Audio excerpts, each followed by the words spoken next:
हाजी यहाँ पड़ा हुआ है और ये उसको बस देख रहे हैं और तफरियां कर रहे हैं। ये हो रहा है, हंस रहे हैं, मजाक कर रहे हैं। दोस्तों, हज करना हर एक मुसलमान पर फर्ज है, इसीलिए तो करोड़ों की संख्या में हर साल लोग हज करने के लिए जाते हैं। सऊदी अरब एक ऐसा देश है जहां पर हमेशा गर्मी पड़ती है, चाहे ठंडी का मौसम हो या फिर गर्मी का मौसम। लेकिन इस साल न केवल भारत में बहुत ज्यादा गर्मी पड़ी, बल्कि सऊदी अरब में भी गर्मी ने सारे रिकॉर्ड तोड़ दिए हैं। अब तक हज करने के लिए गए हुए 1000 से ज्यादा लोगों की जान जा चुकी है। ये लोग रोड पर पड़े रहे, इन्हें पूछने वाला कोई भी नहीं था। कहा जाता है कि सऊदी पूरे साल हज की तैयारी करती है और यहाँ आने वाले हाजियों को सारी सहूलियत देने का वादा करती है, लेकिन इस बार सऊदी हुकूमत ऐसा करने में फेल हो गई। न तो सऊदी अरब मरने वाले लोगों का ठीक ठीक आंकड़ा बता रहा है और न ही मरने की वजह। इस साल हज करने के लिए पूरी दुनिया से 18 लाख हाजी गए। हज के दौरान यहाँ 51 डिग्री सेल्सियस गर्मी थी। हज करने गए हुए लोग इस गर्मी को बर्दाश्त नहीं कर पाए, इसीलिए तो यहाँ पर कई सारे लोगों की मौत हो गई। एक आंकड़े के मुताबिक केवल इजिप्ट से ही 600 लोगों की मौत हुई है। हज के दौरान पहली बार ऐसा हुआ है जब ऐसा मंजर देखने को मिला, वरना गर्मी तो पिछले कई सालों से पड़ रही है। पहले हाजियों को गर्मी से बचाने के लिए सरकार एक से बढ़कर एक इंतजाम करती थी, लेकिन इस साल ऐसा कुछ भी नहीं हुआ, लिहाजा लोग बहुत परेशान हुए। जब धूप में चलते चलते लोग थक जाते थे तो धूप से बचने के लिए छांव में आकर बैठ जाया करते थे।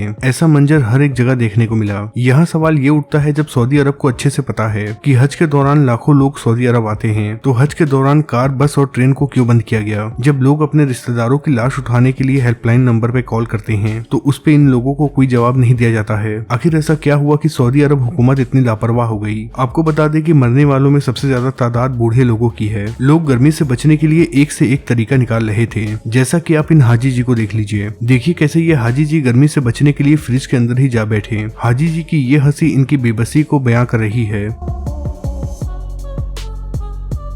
ऐसे ही जरा इस महिला को देखिए कैसे ये महिला गर्मी से परेशान है। जब इस पुलिस वाले ने इस महिला को देखा तो वो उसके सर पे पानी के छींटे मारने लगा। फिर कहीं जाकर इस महिला को थोड़ा आराम मिला।